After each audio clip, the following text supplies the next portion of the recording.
Hi friends, ఇప్పుడు ఈ group 2 notification అనేది మనకు అప్లై చేసుకునే డేట్ ఇచ్చారు. సో మన ప్రిపరేషన్ అనేది ఇప్పుడు జరుగుతుంది. ఈ ప్రిపరేషన్లో మనకు ప్రిలిమ్స్ వచ్చేసరికి 5 సబ్జెక్ట్స్ ఇచ్చారు. ఆ 5 వచ్చేసరికి ఇండియన్ హిస్టరీ ఒకటి, నెక్స్ట్ జాగ్రఫీ ఒకటి, నెక్స్ట్ ఇండియన్ సొసైటీ ఒకటి, next current affairs, mental ability. ఈ 5 సబ్జెక్ట్స్ అనేవి ప్రిలిమ్స్, అది అందరికీ తెలుసు. సో ఇప్పుడు మనం ఏం చేయాలి అంటే అసలు ప్రిపరేషన్ ఎలా ఉండాలనేది తెలియాలి. ఫస్ట్ అందరిలాగా మనం కూడా ఏదో చదివాము, ఏదో ఎగ్జామ్ రాసాము, పుస్తకాలు చదివాము, సంవత్సరాలు చదివాము అనే విధంగా కాకుండా అసలు ఏం చదవాలి, ఎలా చదవాలి అనేది ఫస్ట్ ఆఫ్ ఆల్ మనకు తెలియాలి. మన మీద మనకు ఎప్పుడైతే ఒక కాన్ఫిడెంట్ ఉంటుందో సగం సక్సెస్ అనేది మనం రీచ్ అయిపోయినట్టే. చాలా కాన్ఫిడెంట్గా ఉండాలి, మన మీద మనకు కాన్ఫిడెంట్ ఉండాలి.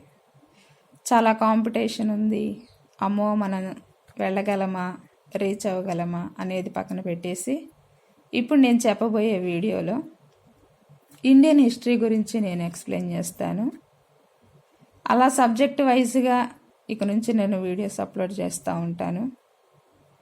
ఈ వీడియోస్ మ్యాక్సిమం సీనియర్స్కి తెలుసు ఎంత కన్సిస్టెన్సీ మెయింటైన్ చేయాలి, ఎలా చదవాలి అనేది. ఈ వీడియోస్ జీరో నాలెడ్జ్తో స్టార్ట్ చేసే వాళ్ళకి, బిగినర్స్కి అన్నమాట. అసలు ఎలా ఉంటుంది, ఏం చదవాలి అనే దాని మీద ఇప్పుడు నేను మీకు ఎక్స్ప్లెయిన్ చేస్తాను. చాలా క్లియర్గా ఎక్స్ప్లెయిన్ చేస్తాను, మీరు జాగ్రత్తగా వినండి. ఫస్ట్ మనం ఇండియన్ హిస్టరీ తీసుకుంటున్నాం, ఎందుకంటే మనం స్కోరింగ్ చేసే సబ్జెక్ట్స్ గురించి ఫస్ట్ మాట్లాడుకుందాం.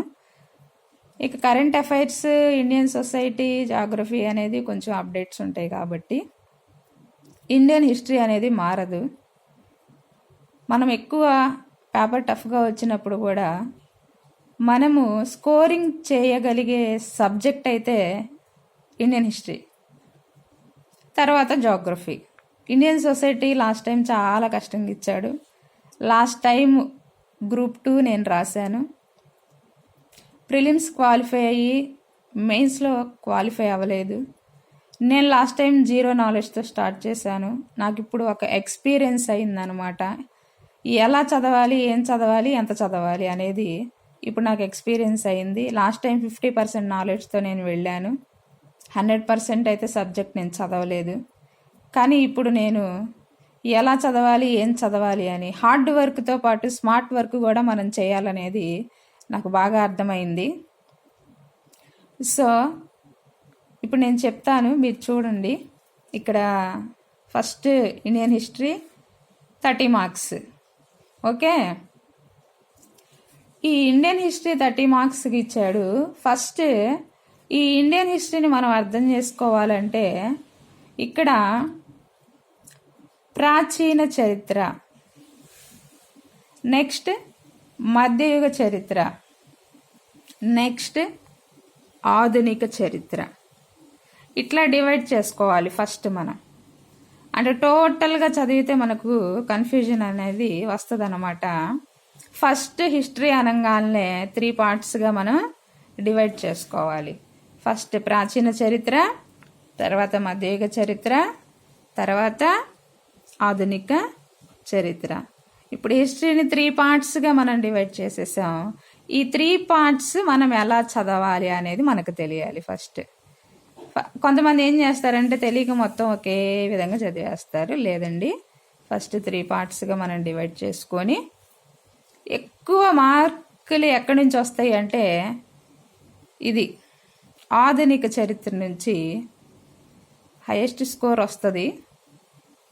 సో అందుకని నేనేం చేస్తానంటే ఫస్ట్ 1 by 1 నేను ఎక్స్ప్లెయిన్ చేసుకుంటా వస్తాను, మీరు జాగ్రత్తగా వినండి. ప్రాచీన చరిత్ర. అసలు ఫస్ట్ మనం ఏం చేయాలంటే సిలబస్లో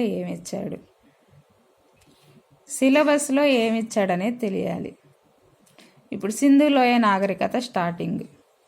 ఇప్పుడు ప్రాచీన భారతదేశ చరిత్రలో పూర్వ చారిత్రక యుగాలు అవి అడగలేదు, అది మీరు చదవద్దు. చాలామంది ఏంటంటే స్టార్టింగ్ నుంచి చదవాలి అని తెలుసుకోవాలి అన్న వేలో ఉంటారు. బట్ ఇప్పుడు టైం తక్కువ ఉంది, కానీ అది చదవాల్సిన అవసరం లేదు 100%, అందులో నో డౌట్.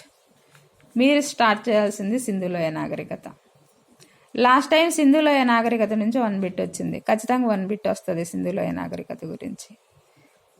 అందులో సింధు లోయ నాగరికత, నెక్స్ట్ వేదకాలం నాటి ముఖ్య లక్షణాలు అన్నాడు.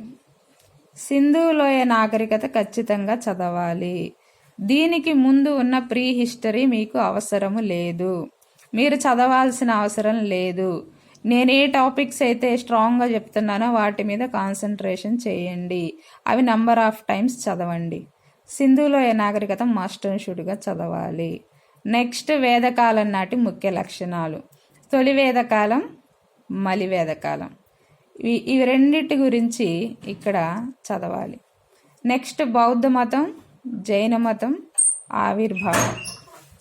బౌద్ధ మతం, జైన మతం ఆవిర్భావం అనేవి ఎలా జరిగినాయి అనేవి తెలుసుకోవాలి.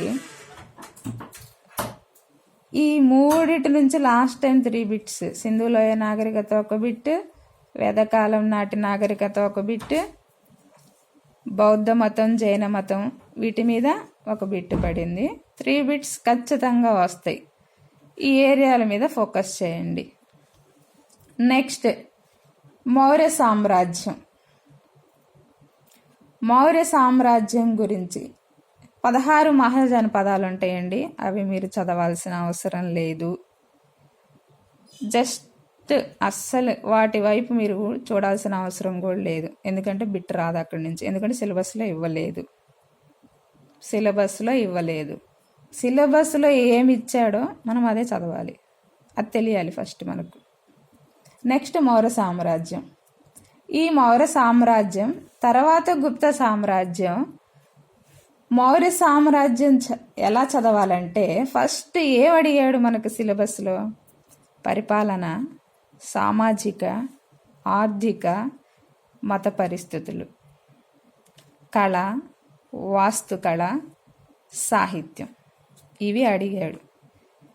చాలామంది స్టూడెంట్స్ చేసే తప్పు ఏంటంటే రాజులు, వాళ్ళు జరిగిన యుద్ధాలు, ఆ పొలిటికల్ హిస్టరీ అనేది ఎక్కువ కాన్సన్ట్రేషన్ చేస్తారు. అది చదివేసరికి మైండ్ డిస్టర్బ్ అయిపోతుంది మీకు. ఇక్కడికి వచ్చేసరికి డల్ అయిపోతారు, ఊరక పైన చూసుకుంటారు అనమాట. మీరు చేసే మెయిన్ తప్పు అదే. ఏమన్నాడు? సమాజం, ఆ రోజుల్లో సమాజం ఎలా ఉందో తెలుసుకోవాలి. అప్పట్లో ఆర్థిక పరిస్థితి ఎలా ఉంది, మత పరిస్థితులు ఎలా ఉన్నాయి, అప్పుడు ఏమన్నా కట్టారా, కళలు ఏంటి, ఏమన్నా ఆర్కిటెక్చర్ అనేది ఆ రోజుల్లో కట్టారా, సాహిత్యం అంటే బుక్స్ ఏమన్నా రాశారా ఆ రోజుల్లో, మరో సామ్రాజ్యం ఆ టైంలో అనేది మెయిన్. మనము వీటి మీద ఫోకస్ చేయాలి. పొలిటికల్ హిస్టరీ అనేది మీరు లైట్గా చూసుకొని వాళ్ళ బిరుదులేంటి, వాళ్ళు మెయిన్గా ఏదన్నా రాజు ఏదన్నా చేశాడా, 1 by 1 ఒక్కోసారి రాజులు వరుస క్రమం అనేది అడుగుతారు, అదొకటి చూసుకోవాలి. కొంచెం బేసిక్ చూసేసుకొని పొలిటికల్ హిస్టరీ జస్ట్ అట్లా చదివేసి మెయిన్ ఫోకస్ అంతా వీటి మీద పెట్టండి. మౌర్య సామ్రాజ్యం తర్వాత మౌర్య అనంతర యుగమని ఉంది, మీరు అసలు అది చదవాల్సిన అవసరం లేదు. మీరేంటంటే సీక్వెన్స్లో రావాలని చదువుతారు చాలామంది. మీరు సీక్వెన్స్గా చదువుకుంటా వస్తే టైం అయిపోతుంది, సంవత్సరాలు అయిపోతాయి, జాబ్ రాదు, ఖచ్చితంగా రాదు. ఏమో అక్కడ ఒక బిట్ ఇస్తాడేమో అనిపిస్తుంది. ఆ ఒక్క బిట్ కోసం నువ్వు చూసుకుంటే మెయిన్ పాయింట్స్ అన్నీ మిగిలిపోతాయి. ఆ ఒక్క బిట్ ఇస్తాడో ఇవ్వడో కూడా తెలియదు. లాస్ట్ టైం అయితే ఇవ్వలేదు. లాస్ట్ టైం ఒక బిట్ సింధులోయ నాగరికత, ఒక బిట్ వేదకాలం నుంచి, ఒక బిట్ బౌద్ధ మతం జైన మతం నుంచి, 2 బిట్స్ ఇచ్చాడు మౌర్య సామ్రాజ్యం నుంచి, 1 బిట్ ఇచ్చాడు గుప్త సామ్రాజ్యం నుంచి. ఇక్కడ నేను ఇట్లా ఇవి రెండిటికి కలిపి ఒక మార్క్ పెట్టాను, ఒక బ్రేసెస్ పెట్టాను. ఎందుకంటే మౌర్య సామ్రాజ్యం, గుప్త సామ్రాజ్యం ఇవి 2 పరిపాలన, అంటే ఈ 2 సామ్రాజ్యాలకి సంబంధించి పరిపాలన చూడాలి. ఆ రోజుల్లో సమాజం ఎలా ఉందో చూడాలి. ఆ రోజుల్లో ఆర్థిక పరిస్థితులు, మత పరిస్థితులు చూడాలి. కళా, వాస్తుకళ, సాహిత్యం ఇక్కడ వరకు ఒక పార్ట్ అన్నమాట. ఇక తర్వాత హర్షవర్ధన అతని విజయాలు. ఈ వంశం చదవాల్సిన అవసరము లేదు. ఈ హర్షవర్ధనుని వంశం మొత్తం రాజుల గురించి చదవాల్సిన అవసరం లేదు. వీళ్ళ పరిపాలన గురించి చూడాల్సిన అవసరం లేదు. లాస్ట్ టైం హర్షవర్ధను బుక్స్ ఏంటి అని బిట్టిచ్చాడు. అందుకని మీరు ఇక్కడికి వచ్చేసరికి హర్షవర్ధనుని గురించి చదివితే చాలు. అతని బిరుదులేంటి, అతని బుక్స్ ఏంటి, అతను జయించిన విజయాలేంటి, జస్ట్ చూస్తే పరిపాలన వాటి మీద ఒకవేళ మీకు డౌట్ ఉంటే, కొంతమందికి ఒక గిల్లు ఉంటుంది ఆ వీళ్ళది చూడకపోతే ఎట్లా అని, కానీ పర్టికులర్గా మెన్షన్ చేశాడు. ఇక్కడ పర్టికులర్గా మెన్షన్ చేశాడు. చాలా ఈజీ వేలో అయిపోతుందండి. సింధులోయ నాగరికత చదవండి, వేదకాలం చదవండి, అంటే తొలి వేదకాలం మళ్ళీ వేదకాలం 2 ఉంటాయి. బౌద్ధ మతం జైన మతం చదవాలి. అక్కడికి 3 బిట్స్ అయిపోయినాయి. మౌర్య సామ్రాజ్యంలో 2 బిట్స్ ఇచ్చాడు, గుప్త సామ్రాజ్యంలో 1 బిట్ ఇచ్చాడు. ఇక్కడ ఇవన్నీ చదివితే టోటల్గా ఎన్ని బిట్స్, 7 బిట్స్ కవర్ అయినాయి. 7 బిట్స్ కవర్ అయినాయి అన్నమాట. ఈ విధముగా చదవాలి అంతేలే. కానీ సీక్వెన్స్గా ఇండియన్ హిస్టరీ ఇచ్చారని చెప్పి అంతా చదువుకుంటా వస్తే మీరే నష్టపోతారు. మెయిన్ స్టూడెంట్స్ ఎక్కడ అంటే సక్సెస్కి రీచ్ అవ్వలేకపోతుంది. ఏం చదవాలో అర్థం కావట్లేదు. ఫస్ట్ ఇది వదిలేస్తే ఇక్కడ ఇస్తాడేమో అన్న డౌట్ వాళ్ళకి. అలాంటి డౌట్స్తోనే పుస్తకాలు 1000 పేజీలు ఉన్నా కానీ చదువుతూనే ఉంటారు. సో ఈ సీక్వెన్స్లో మీరు చదివితే ఈజీ వేలో అయిపోతుంది.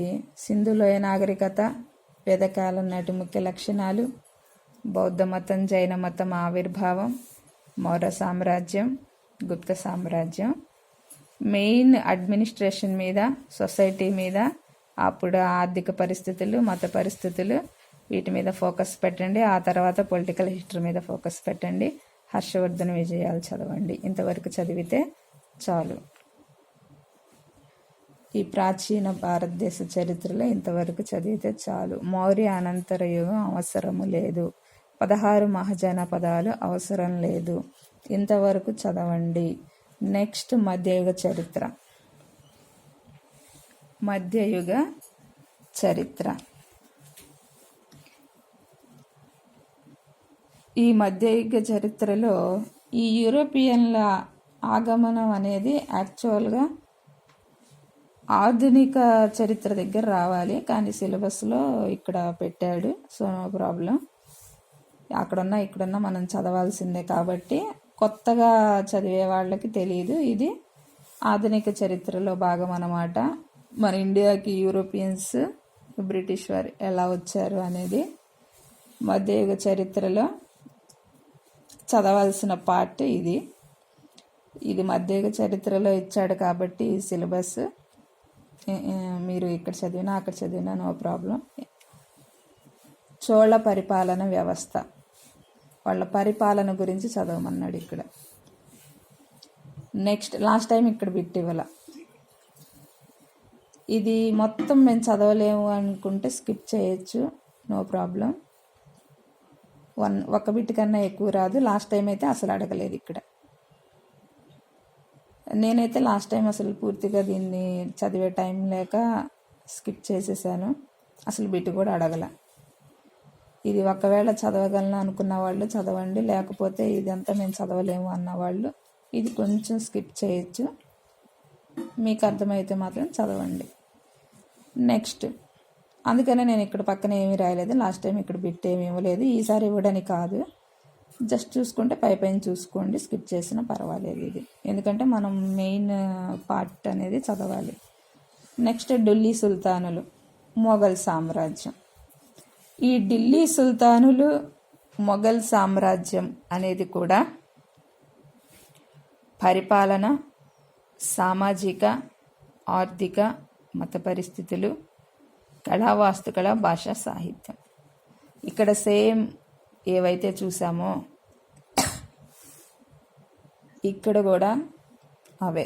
అంటే ఈ వంశాలకు వచ్చేసరికి ఆ వంశాలు ఆ టైంలో ఎలా పరిపాలించారు, వాళ్ళు ఆర్థికంగా ఎలా ఉన్నారు, వాళ్ళ మత పరిస్థితులు ఎలా ఉన్నాయి, వాళ్ళు ఏమన్నా కట్టారా, వాళ్ళు ఏమన్నా బుక్స్ రాశారా అనే వాటి మీద సిలబస్లో ఫోకస్ చేశారు. కాబట్టి ఇంతవరకు మీరు ఇవి చదవండి, ఫస్ట్ వీటి మీద ఫోకస్ చేయండి, తర్వాత పొలిటికల్ హిస్టరీ మీద ఫోకస్ చేయండి. అంటే బిరుదులు, వాళ్ళు చేసిన యుద్ధాలు అవన్నీ చాలా కన్ఫ్యూషన్గా ఉంటాయి. ఫస్టే అది చదివితే ఇక దీని మీద కాన్సన్ట్రేషన్ చేయలేరు. జస్ట్ వాట్ ఈజ్ వాట్ అనేది, ఆ డైనాసిటీ గురించి, ఆ రాజుల గురించి, యుద్ధాల గురించి, బిరుదుల గురించి ఫస్ట్ 1 or 2 times చదవండి, ఆ మైండ్కి ఎక్కవు అప్పుడే అవి. ఈ పరిపాలన ఇవన్నీ బాగా ఫోకస్ చేయండి, తర్వాత పొలిటికల్ హిస్టరీ మీద చదవండి. నెక్స్ట్ భక్తి, సూఫీ ఉద్యమాలు. ఆ టైంలో భక్తి, సూఫీ ఉద్యమాలు అనేవి జరిగినాయి, అవి మాత్రమే చదవాలి. నెక్స్ట్ శివాజీ, మరాఠా సామ్రాజ్యం వృద్ధి. శివాజీ అతను మరాఠా సామ్రాజ్యాన్ని ఎలా వృద్ధి చేశాడు. ఇప్పుడు మరాఠాలంటే పీష్వాలని మొత్తం చదువుకొస్తారు, వాట్ ఈజ్ వాట్ అనేది తెలియాలి జస్ట్, అంతేలే కానీ మీరు మైండ్కి ఎక్కించుకోవడానికి ట్రై చేయొద్దు ఆ విషయాలు. ఇక్కడ ఫోకస్ చేస్తుంది ఏంటంటే శివాజీ మరాఠా సామ్రాజ్యం వృద్ధి. శివాజీ ఆ మరాఠా సామ్రాజ్యాన్ని ఎలా వృద్ధి చేశాడు అనేది ఫస్ట్ మీరు దీన్ని తీసుకోండి, శివాజీ మీద ఎక్కువ ఫోకస్ చేయండి. నెక్స్ట్ యూరోపియన్ల ఆగమనం. ఇక్కడ నుంచి 3 bits వచ్చినాయి లాస్ట్ టైము. అంటే ఆంగ్లో కర్ణాటిక్ యుద్ధాలు జరుగుతాయి, పోర్చుగీస్ వారు ఎలా వచ్చారు మన ఇండియాకి అనేది ఇక్కడ తెలుస్తుంది. ఇది యాక్చువల్గా ఆధునిక చరిత్రలో ఉండాలి, కానీ సిలబస్లో ఇక్కడ ఇచ్చారు. సో ఇక్కడ ఇవి ప్రాచీన చరిత్ర, మధ్యయుగ చరిత్ర, ఇవి 2 మాత్రమే ప్రజెంట్ నేను మీకు ఎక్స్ప్లెయిన్ చేశాను. ఎందుకంటే ఆధునిక చరిత్ర అనేది కొంచెం డీటెయిల్గా ఎక్స్ప్లెయిన్ చేయాలి.